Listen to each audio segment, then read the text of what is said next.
ایک سوال یہ پوچھا ہے کہ پادری فنڈر ہندوستان میں آئے، ان کا قصہ کیا تھا؟ ان کا قصہ تو بہت لمبا ہے، ذرا مختصر سی بات بتا دیتے ہیں۔ پادری فنڈر آیا تھا 1850 کے قریب۔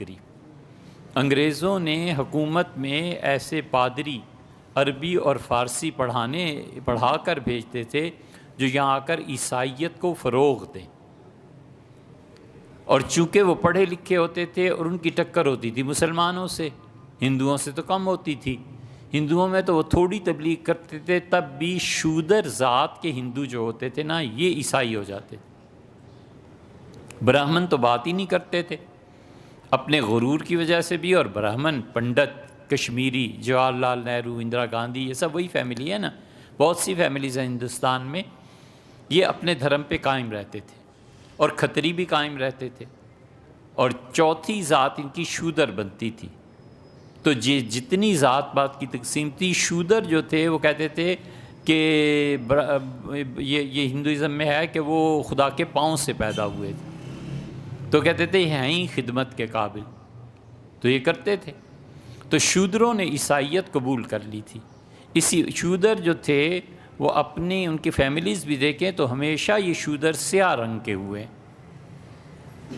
اسی وجہ سے شودروں نے جب اس عیسائیت کو قبول کیا تو تقسیم کے وقت جو خاندان پاکستان میں تھے یا ہجرت کر کے وہاں سے آگے، ہجرت بمانا نقل مکانی کر کے، تو یہ سارے عیسائی آپ کو یہاں جو کام کرتے ہیں صفائی کا اور اس کا، یہ ہمیشہ آپ کو سیاہ رنگت کے کیوں نظر آتے ہیں؟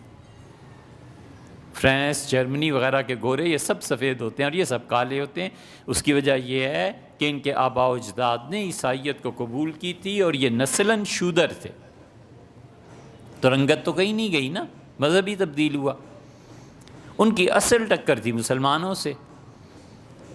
تو ملکہ نے اور ان لوگوں نے، ملکہ تو خیر جو لوگ بھی آئے ہیں وہ عیسائی پادری عربی اور فارسی پڑھ کے آتے تھے۔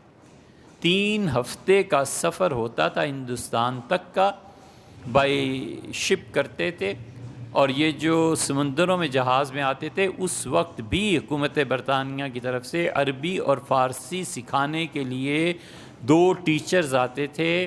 وہ گورنر جنرل لگتا تھا، سیکٹری لگتا تھا، کچھ بھی لگتا تھا، اسے 3 ہفتوں میں زبان تھوڑی بہت سکھاتے تھے کہ ہندوستان پر جا کر اپنا قبضہ قائم رکھنا ہے اور لوگوں کی براہ راست سمجھنی ہے۔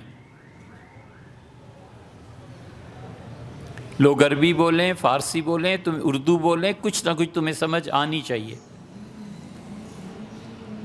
اور اس ملک کو بنایا اور چلایا انہوں نے جنہیں اردو بھی نہیں آتی تھی، انگلش ہی میں بات کرتے تھے، انگلش ہی میں تقریریں ہوتی تھیں، اور جو تقسیم کر کے حمایت کرنے والے تھے وہ بڑے خوش تھے کہ ہمارے لیڈر انگلش بولتے ہیں، ہمیشہ اردو بولتے ہی نہیں۔ اور گورے اتنے بے وقوف تھے، وہ اردو سکھا کے بھیجتے تھے کہ یار وہاں جاؤ گے، پبلک میں ملو گے تو تمہیں پبلک کا علم ہونا چاہیے کہ وہ کیا ہے۔ آپ نے تضاد دیکھا، سب سے بڑا لیڈر وہ جو انگلش میں بات کرے، ادھر کا پڑھا لکھا ہو، اور گورے اتنے بے وقوف، جسے وہ بھیجتے تھے کہتے تھے عربی فارسی کچھ پڑھ کے جاؤ یار، پبلک سے واسطہ پڑے گا، کیا کرو۔ اس زمانے میں جو پادری آتے تھے انہیں اسپیشل کورسز کروائے جاتے تھے فارسی اور عربی کے۔ فنڈر پادری 1850 کے قریب آیا، اور اتنا زبردست پڑھا لکھا تھا کہ اس سے تو آگ لگا دی ہندوستان۔ دھڑا دھڑ لوگ عیسائیت کی طرف مائل ہونے لگے۔ ایک خاتون تھی ریاست کی مالکہ، پوری ریاست پہ عیسائیت پھیلنے لگی، کیونکہ وہ جو ملکہ تھیں خاتون، انہوں نے عیسائیت کو قبول کر لیا تھا۔ پھر ان کی گوروں کے یہاں شادی بھی ہو گئی تھی۔ اس ساری صورتحال کو دیکھ کر مسلمان سخت پریشان تھے، اس لیے کہ تورات اور انجیل کے پڑھے لکھے کم تھے۔ حضرت شاہ عبدالعزیز صاحب رحمۃ اللہ علیہ کو اس کا بروقت احساس ہو گیا تھا، اور شاہ عبدالعزیز صاحب رحمۃ اللہ علیہ محدث دہلوی اپنے بچوں کو قرآن بعد میں پڑھاتے تھے، بائبل پہلے پڑھاتے تھے۔ وہ کہتے بچوں پہلے بائبل پڑھو۔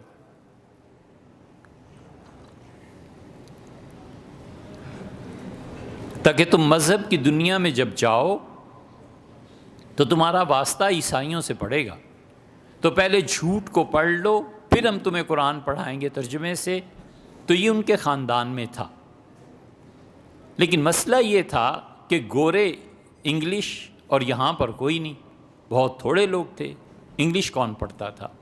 تو پادری بکثرت اور جگہ جگہ کھڑے ہوتے تھے، حکومت انہیں پولیس وغیرہ دیتی تھی، اور حتیٰ کہ وہ دیوبند جو مدرسہ ہے اس کے چوک میں کھڑے ہو کر وہ عیسائیت کے حق میں تقریر کرتے تھے، اور اسلام میں وہ 2-3 مسائل کو بنیادی طور پر چھیڑتے تھے، ایک اللہ کی توحید کو، وحدانیت کو، اس کے مقابلے میں تثلیث ثابت کرتے تھے۔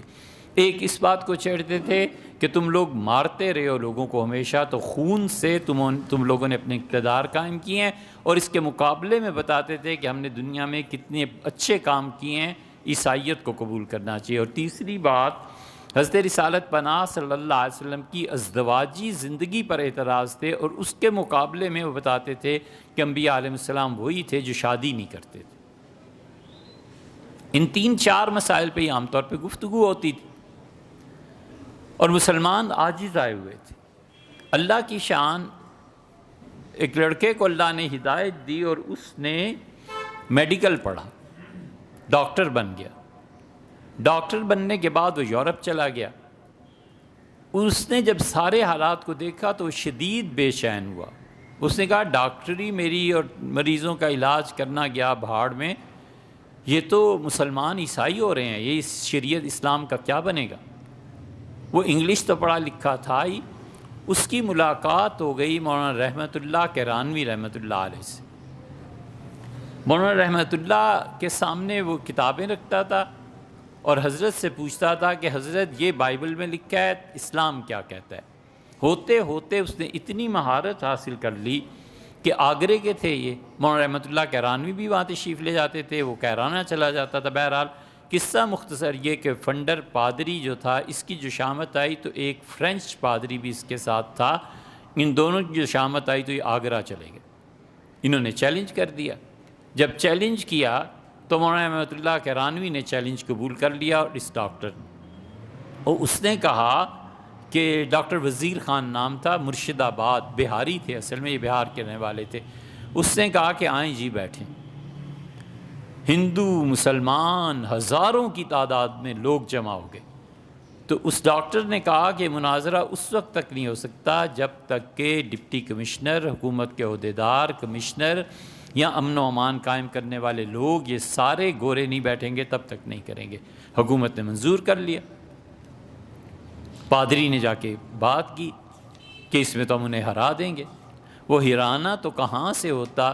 انہوں نے مسئلہ جس پہ بات شروع کی، انہوں نے کہا جی بائبل جو ہے یہ پوری اللہ کی کتاب نہیں ہے، اللہ کا کلام نہیں ہے۔ انہوں نے کہا یہ اللہ کا کلام، اس کا اگر اللہ کا کلام ہوتا تو اس میں ایک آیت اور دوسری آیت آپس میں ٹکراتی نہیں۔ اس نے کہا ٹکراتی کہاں؟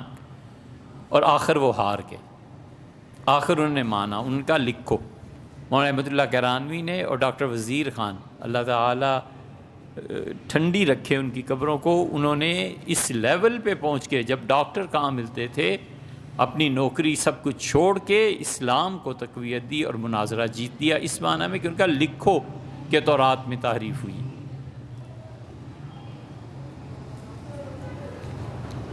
پادری فنڈر بھی بڑا پڑھا لکھا تھا۔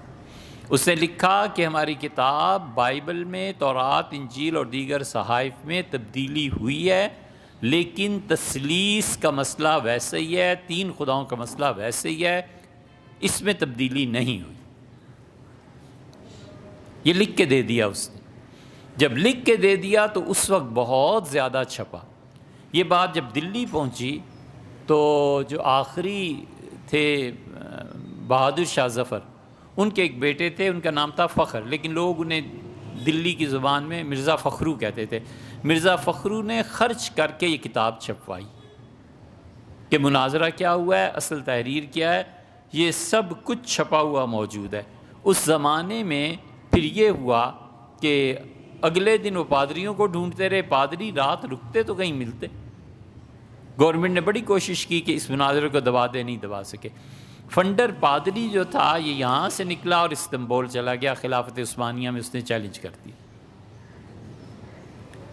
اور پہلی تقریر جو اس نے استنبول میں کی، اس نے چیلنج کیا اللہ تعالیٰ کی توحید کو۔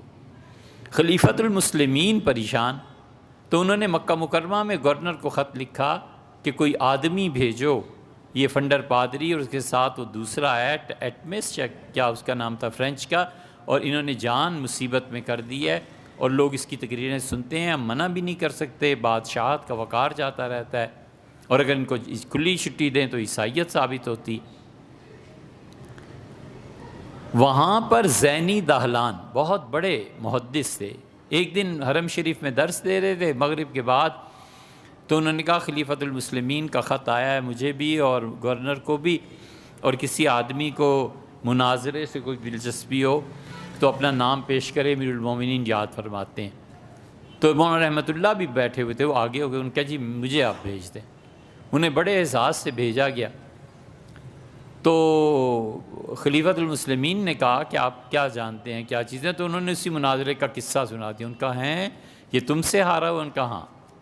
تو انہوں نے کہا اگلے ہفتے یہ مناظرہ ہوگا اور استنبول میں ہر مسجد میں جب اعلان ہوا، فنڈر پادری نے پوچھا کہ کون آ رہا ہے، تو وہ کہا گیا کہ جس سے پٹائی تمہاری ہوئی ہے نا ہندوستان میں وہی آ رہا ہے۔ راتوں رات بھاگ گیا، بالکل چلا گیا، مناظرہ ہی نہیں اس نے کیا، اور فرانسیسی بھی بھاگ گیا۔ حضرت مولانا محمد علی مونگیری رحمۃ اللہ علیہ، جنہوں نے ندوۃ العلماء کی بنیاد رکھی، یہ ایک سے ایک شاندار ہستی اللہ نے پیدا کی تھی۔ لوگ اندھے تھے اور یہ نابینوں کے شہر میں شیشے بیچتے رہے بیچارے، لوگوں کو کیا پتہ تھا کہ یہ کیا چیزیں ہیں۔ حضرت محمد علی صاحب مونگیری رحمۃ اللہ علیہ کو خط لکھا رحمۃ اللہ کیرانوی مولانا رحمۃ اللہ علیہ نے، انہوں نے لکھا کہ حضرت ترکی میں میرا حال یہ ہے میری عزت کا کہ میں امیر المومنین کے دربار میں جاتا ہوں، اور کئی مرتبہ جب دوپہر کو بحث وغیرہ سے فارغ ہو کے چلنے لگتا ہوں تو خلیفۃ المسلمین میرے جوتے خود سیدھے کر کے مجھے پہناتے ہیں، اور شدید اصرار ہے کہ میں استنبول میں رک جاؤں اور مسلمانوں کو تعلیم دوں کہ عیسائیت میں اور ہم میں فرق کیا ہے۔ لیکن میں نے ان سے معذرت کی ہے کہ میں مکہ مکرمہ ہجرت کر چکا ہوں انڈیا سے، تو اس ہجرت کو میں خراب نہیں کرنا چاہتا۔ تب جا کر مجھے کہیں اجازت ملی۔ مکہ مکرمہ میں جو مدرسہ سولتیہ ہے نا، یہ انہی نے قائم کیا تھا۔ نواب سولت بیگم تھیں، وہ گئی تھیں حج کے لیے، تو انہیں پتہ چلا کہ مولانا رحمۃ اللہ یہاں فارغ ہیں، ایسے ہیں۔ اس کا حضرت کیا پیسے کی کیا بات ہے، یہ لیں پیسہ اور مدرسہ قائم کریں۔ اس مدرسہ سولتیہ میں پھر ان کے بیٹے، پھر ان کے پوتے، پھر پڑ پوتے، مولانا شمیم صاحب، مولانا سعید صاحب، مولانا حشیم صاحب ہوتے ہیں۔ اللہ تعالیٰ ان کی حفاظت فرمائے۔ یہ سب لوگ وہی خاندان اب تک چل رہا۔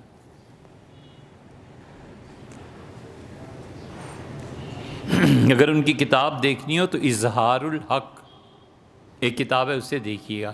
یہ وہ کتاب بھی ہے، یہی وہ کتاب ہے عیسائیت کے خلاف جس پہ مولانا تقی عثمانی صاحب نے کام کیا۔ اب مولانا حضرت مولانا اس وقت ماشاء اللہ شاید 20-25 برس کے ہوں گے جب انہوں نے اس کتاب پہ کام کیا ہوگا، بہت قدیم۔ اب وہ چھپی ہوئی ہے، 4 جلدوں میں مل جاتی ہے۔